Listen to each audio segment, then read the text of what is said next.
I've done a comprehensive review and I'm gonna put the sumo debate to an end for good. And I've never heard someone speak about it this way, but I have definitive proof of if sumo is cheating, when we should allow it, when we shouldn't.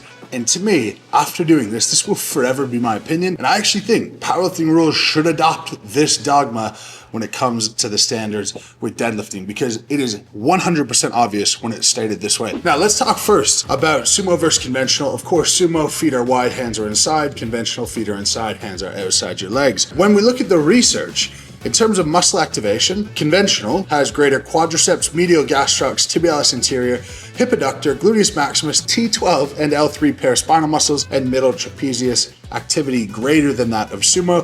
If we flip that, sumo has greater hamstring activity, gastrocs, and upper trapezius. Conventional gets the win here for sure. It's using more muscle mass, quads, glutes, adductors. It's hard to argue that it's using more muscle. But let's talk about biomechanics, because the body just doesn't operate with less muscle activity means that you're going to be more advantaged 100% of the time, because muscles are strongest at their resting length. And in sumo, of course, you're taking your adductors to a lengthened position. You're not going to be able to recruit them the same as if they were at resting length. So the argument of sumo decreases the range of motion and therefore it's easier. Well, sumo lifters could say, well, I've lifted more weight than you at my end range of motion, and that means that my muscle is stronger than yours, because if it was at resting length, it would be able to lift even more than that, which is true. Now, let's talk about biomechanics when it comes to the leverages between sumo and conventional. Now, leverage is very simple. The body operates on torque, and torque is how you determine the force around an axis in a circular motion. Of course, we put together circular motions or rotation about the knee, the hip, the ankle. Every joint in our body rotates. It never moves in one line. We have to coordinate multiple joints to be able to move things in one line. And it's a summation of these things when we do multi-joint movement that allows us to do this. I'm going to oversimplify, and I'm going to talk about just the hip, because the hip is often the most difficult part when it comes to the deadlift. Nobody talks about sore knees on deadlift. We all talk about sore back, because the hip joint takes the brunt of the load and is the limiting factor more often than not. Just physics tells us if we are able to abduct or take away our knee from our body to a 45-degree angle, we're going to cut the moment arm in half. If we look at these two pictures, we can see the sumo lifter, if we were to draw a line straight down from the knee and straight down from the hip, that's much shorter than our guy on the right doing conventional, down from the knee, down from the hip. That means that the guy on the right is going to have a lot more torque at the hip to be able to lift that barbell. Now, the challenge here for the sumo lifter is they have next to no power off the floor. The further you push your knees forward, the more your knee covers the bar. That means we're going to be able to get pop off the ground. This is a really good cue for people who struggle on conventional deadlifts off the floor. So yes, sumo is going to have a more advantaged position off of the ground, and they're going to have a more advantaged moment arm, but they're taking their muscles to resting length. So we take the win of shorter range of motion, we take the win of shortened moment arm, and we have to balance that against the loss of length and muscle. Now, this video is brought to you by Lift Heavy, Be Kind, my apparel brand. If you want to support the channel, go ahead and check that out. Got tons of accessories from patches to keychains, etc. on top of shorts, hoodies, t-shirts. And it's important, in this video in particular, even if someone lifts sumo, be kind to them. They don't know better, or maybe it's okay. Listen and find out. One thing we have to talk about that most people don't is barbell type. And I mean, a lot of people do talk about this on individual lifts, but if we look at the nature of sumo and conventional, sumo is going to be very hard off the ground, because that's when we have length and muscles. As the bar starts to lift up, we get into some level of knee extension. That means that our adductors aren't going to be as near resting length as they were just off of the floor. A whippier bar is going to be very advantageous to sumo lifters, because they're taking slack out for the first little bit. As they shorten that muscle then gets stronger. That's why the second half of the lockout is easier, coupled with the shortened moment arm at the hip. So if we look at some of the most incredible deadlifts of all time from sumo lifters, I've paused two clips here from Christoph Weiser-Becky, 484 kilos. If we look at the amount of whip on that bar, it is massive. And I believe this is a kabuki bar or something non-standard. I believe kabuki bars are non-standard, sue me. But it takes quite a bit of slack to be able to get the weight actually off of the ground. So his wrists are nearly at his knees once the weight comes off the ground. We see that as well on his lifts of 500 kilos. Again, wrists nearly at the knee before the bar comes off of the ground. Now with Christoph, I know that he's using a kabuki bar. I've seen this before. So I took a look at Jamal Browner. Now I don't know what kind of bar Jamal Browner's using, and admittedly I don't have 100% vetted information that Christoph Weiser-Becky is using anything but a normal deadlift bar. but it looks like there's a lot of slack being pulled out of that. When I look at Jamal Browner, his wrist isn't quite at his knee. He's using all calibrated Rogue plates. I have to imagine that the bar is a Rogue deadlift bar as well, which is what we use for many high-level competitions. I have no problem with that.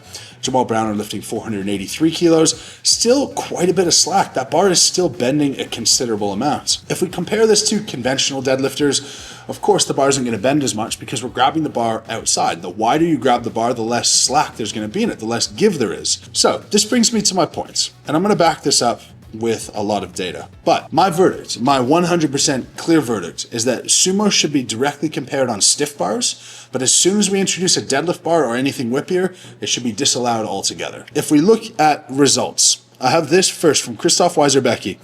In June of 2018, at the Classic Powerlifting World Championships in Canada, he deadlifted 805 pounds, failing 837 twice. Then, at the EPF, which I assume is an IPF affiliate, in November of 2018, in Lithuania, he deadlifted 821 pounds. He had a great meet in Iceland at the Reykjavik International Games, where he deadlifted 861 pounds. Now, I don't know if this was on a deadlift bar or a stiff bar, but then in 2019, in June, this is less than 5 months after his meet in Iceland where he deadlifted 860, he pulls 953. You're adding 100 pounds nearly on your deadlift in 5 months. As an experienced lifter, this doesn't happen. I don't care what supplementation, I don't care what funny stuff you've started, you're not adding 100 pounds to your deadlift in the course of a few months if you're an experienced lifter. We also see, if we take his lift from November of 2018, we go 7 months ahead and we're 122 pounds in addition to the deadlift. Now, what I believe happened here, well, what I know is that in the IPF, and sorry, Reykjavik International Games was IPF, so that was a stiff bar. His best on a stiff bar was 860 pounds, and he increased his deadlift by 50 pounds over the course of the 6 months from his meet in Canada World Classic Powerlifting Championships to the Reykjavik International Games. Anyone who knows powerlifting, knows strength, knows that it doesn't happen exponentially. It actually tapers off over time. So if he added 50 pounds in 6 months, you would assume really good next 6 months might be adding 30 pounds or 40 pounds. Not doubling it and adding 100 pounds unless we introduce a whippy bar. This is at the deadlift challenge in Czechia. I have to assume any deadlift contest is using a deadlift bar. Excuse me for the assumption, but adding 100 pounds, that is the only reasonable explanation. If we take this one step further and we look at IPF results, which uses stiff bar, and we look at the top 11 deadlifts of all time, which I included 11 because Don Reinhardt holding in there in 1975 and John Cook in 1974, that's incredible. Literally 50 years later, and they are still in the top 10 of the IPF. If we look at this list, we've got Timur, number 1, conventional. Jesus Oliveira, number 2, conventional. Sanchez Dillon, number 3, conventional. Ray Williams, number 4, conventional. Etienne, number 5, conventional. Christoph Weiser-Becky, sumo. The next 2 are conventional. Bryce Krawczyk, sumo. And then the last 2, I have to assume they did these lifts conventional. I don't think sumo was invented in 1974. Excuse me if I'm wrong. Regardless, the vast majority of lifters in the top 10 deadlifts all time in the IPF were conventional lifters.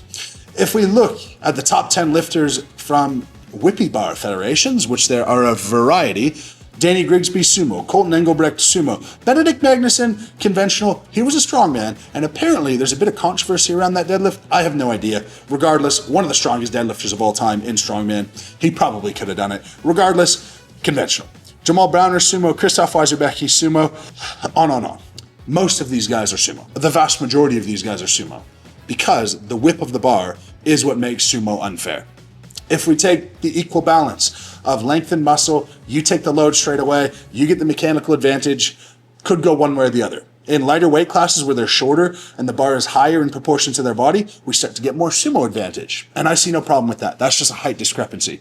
But once we get into whippy bars where you're actually lifting from a different point, your hands are closer in, so you're getting even more whip out of the bar than other people who do conventional, I don't see it as fair. I don't see it as the same thing. To me, case closed. IPF, sumo, conventional, great.